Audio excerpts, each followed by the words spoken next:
Hey, what's going on, guys? Welcome back. It's Claytano. Thank you so much for tuning in as always. And we're back with another How Important Is It video. And today's question is from Clyde, and he basically has asked us, how important is it to summon all of the IFRITs? And if you guys want to be responsible for the next video for how important is it, just go ahead and drop your comments down below. Also, if you guys want to enter in for a chance to win a Samsung tablet, just click on the link in the description, go enter, and the more entries that you have, the higher chance you have to actually win. And it's a free Samsung tablet, maybe to play Summoner's War on another account or whatever else you guys might want to use it for. But to answer Clyde's question of how important is it to summon all of the IFRITs, honestly, short answer, TLDR, you could stop the video right here if you want. It is really important to summon 4 out of 5 of them, especially with the new Asharian coming out. That's going to basically change the game 100%. Make sure you get at least 4 out of 5 of them. Stay tuned if you want to learn which one that you don't really need. So yeah, clickbait. Got him. All right, so as far as the Tsarian, this is definitely one that you guys want to summon. It is one of 3 monsters now in the game with the release of the Water Dryad now that has the Oblivion capabilities. So his Ancient Power passive basically just lands Oblivion on people and also has him do more damage on enemies that have harmful effects by 30%, which is actually pretty crazy because his damage is going to increase by this, and it's also going to increase by the amount of speed that he has as well. So you really don't need to build him that damage dealing build-ish, right? You don't need to go like crit damage attack, and he's still going to do a whole lot of damage because you can build him tankier, he can stay around longer, he can drop those Oblivion debuffs on people more often, and he's actually a pretty important monster to get if you want to make your Guild War defense, Guild War attacks easier, as well as your RTA attacks a lot easier. He's super important, so make sure you guys get him. I have mine built on speed, crit rate, HP with violent and revenge. I think the revenge is pretty nice because people try to kill him that are trying to not get Oblivion buffed, and then they attack him and he revenges and it puts the Oblivion buff on. Guys, I swear to you, there's no better thing in this world than that happening. So keep that in mind when you're building your Tsarians. The next one's going to be Theo Mars. Theo Mars is actually, I would say, has been one of the most OP Guild War units in the game for basically since he came out. And the reason why is because he's so easy to rune because he has this Elemental King passive, and then he also has a 24% crit rate leader skill. So the Elemental King passive basically means that he has elemental advantage no matter who he is fighting against. And that basically gives him a 15% crit chance additional on top of everything else. So with the 15% crit rate plus the 24% crit rate, that's giving him a 39% crit rate chance. So you really only need to have him built with like 61% crit rate for him to crit 100% of the time. Okay? And then you have Triple Crush, which is the same thing as the Tsarian skill. Super nice having the defense break right there. And then also the first skill dealing damage based on your max speed.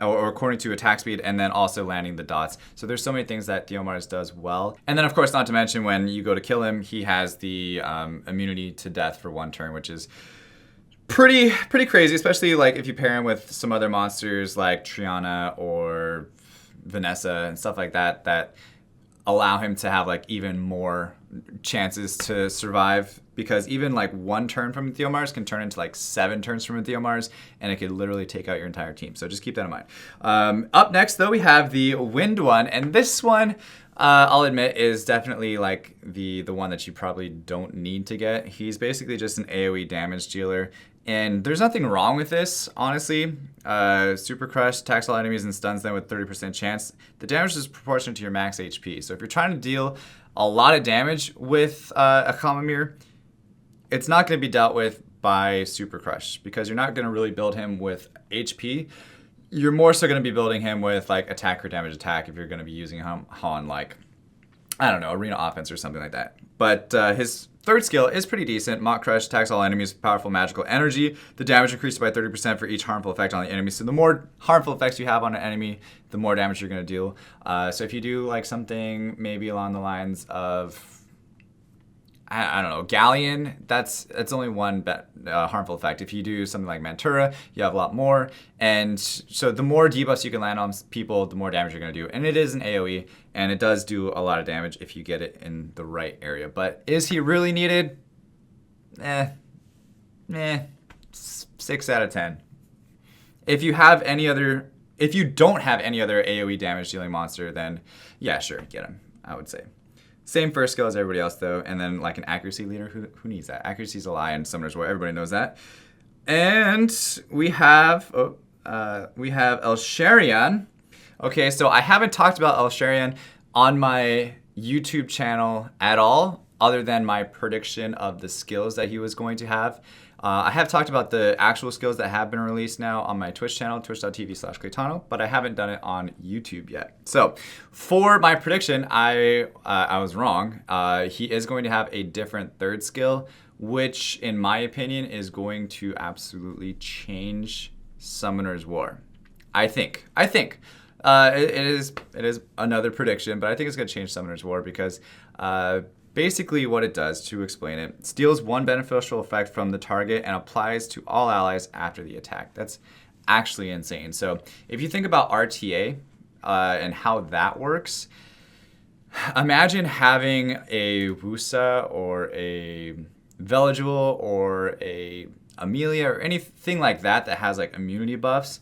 Imagine you stealing that buff and giving it to your team. Imagine going against, say, a Wind Panda and stealing a revenge buff, and everybody on your team has a revenge buff now. Like, the fact that he does this on every single turn, I think is actually going to be super fucking broken. And I apologize for cussing, but I felt like it needed to be there because it is going to be super broken. I promise you guys. There's going to be people that are going to build it.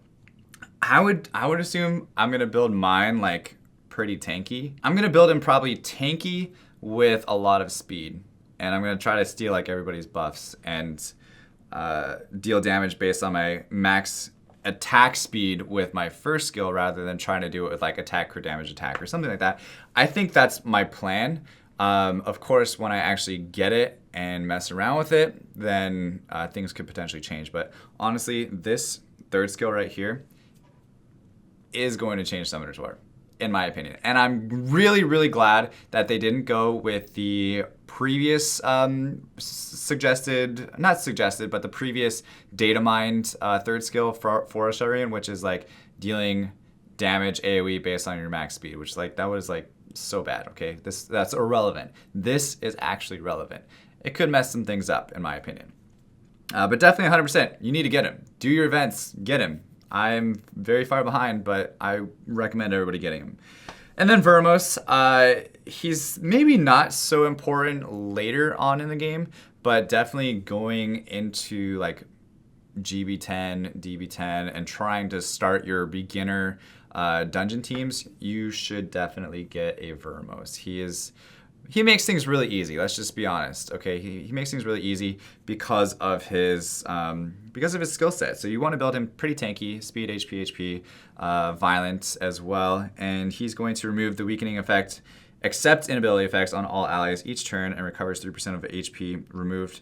HP for each weakening effect removed. And then he has the AoE stun, and then also deals damage based on attack speed, and also lands a continuous damage. So continuous damage over time. That's what I'm looking for, dots.